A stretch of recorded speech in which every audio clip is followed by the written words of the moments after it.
Oke, Assalamualaikum warahmatullahi wabarakatuh. Saya Felisa Putri Larasati, NIM 17066241138, nomor absen 17, S1 Akuntansi C 2024, mendapatkan 2 perusahaan, yaitu perusahaan pertama Java Compete Indonesia dan perusahaan yang kedua itu London Sumatera Indonesia. Rentang tahunnya itu 2020 sampai 2024, 5 tahun.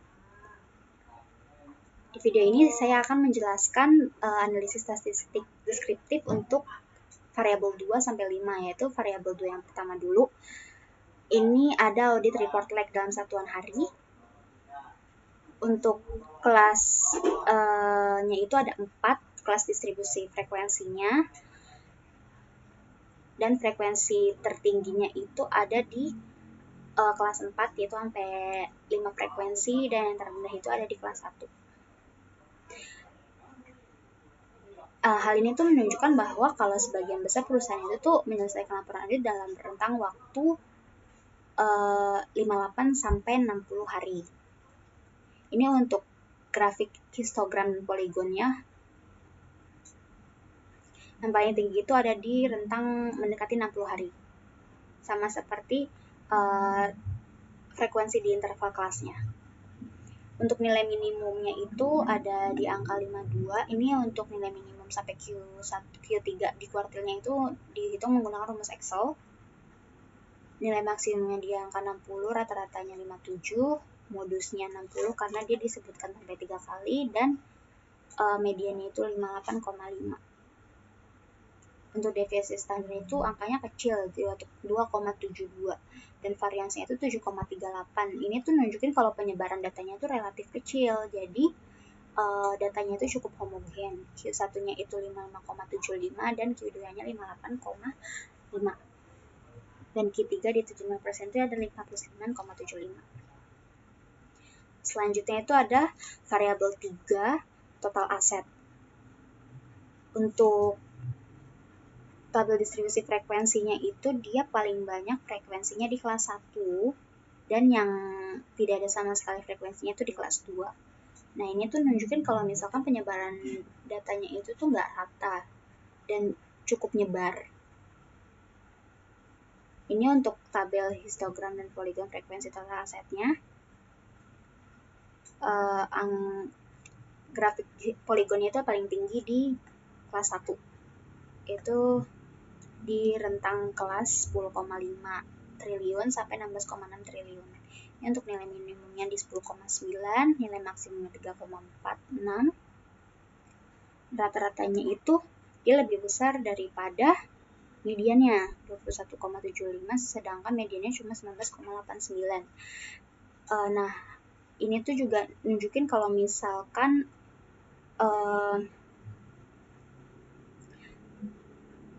datanya tuh nyebarnya tuh cukup luas dan nggak rata.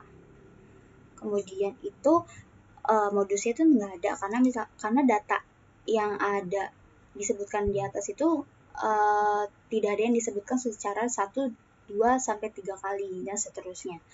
Jadi datanya itu beda-beda, makanya modusnya tidak ada. Nah, untuk deviasi standar itu 10,2 yang menghasilkan variansinya itu penyebaran datanya yang tinggi sampai sekian seperti yang ditujukan. Untuk Q1-nya itu 12,4 dan Q2-nya 19,8 sama seperti median, serta Q3-nya di 75% itu ada 31,6. Selanjutnya itu ada variabel 4, yaitu laba bersih.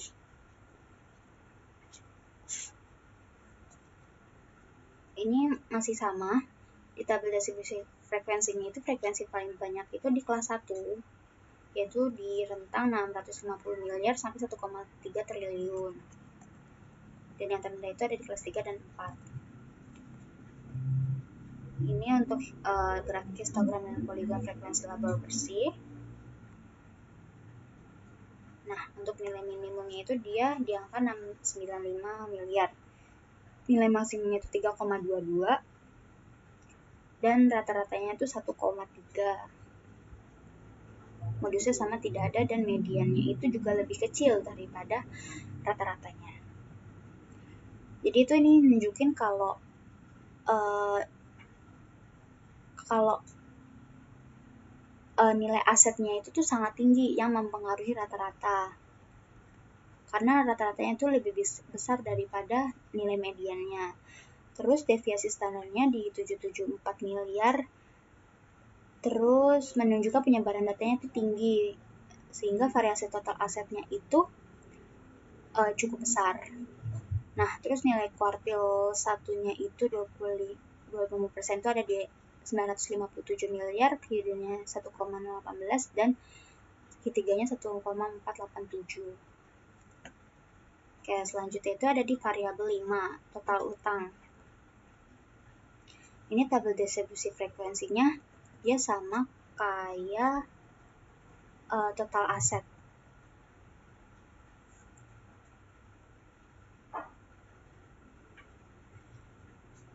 Maaf, tadi maksudnya itu ini untuk laba bersih ya, bukan total aset. Nah, selanjutnya itu ada total utang. Ini untuk tabel distribusi frekuensinya itu yang frekuensi terbanyaknya itu ada di kelas 1, yaitu interval 1 sampai 6 triliun. Ini untuk grafik, histogram, dan poligon frekuensi total utangnya.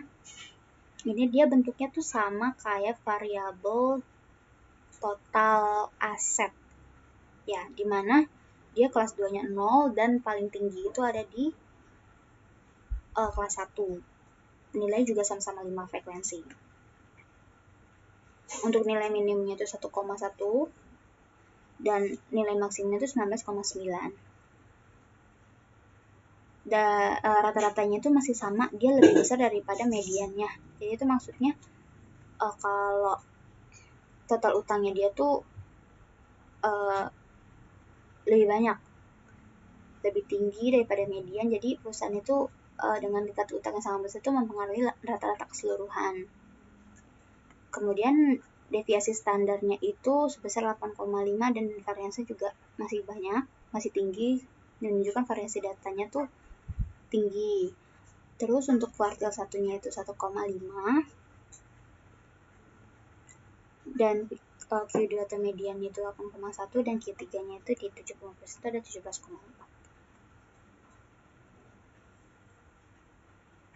Oke, sekian penjelasan laporan analisis statistik deskriptif untuk variabel audit report track, total aset, laba bersih, dan total utang untuk PT Java dan PT PP London Sumatera selama 5 tahun dari 2020 sampai 2024.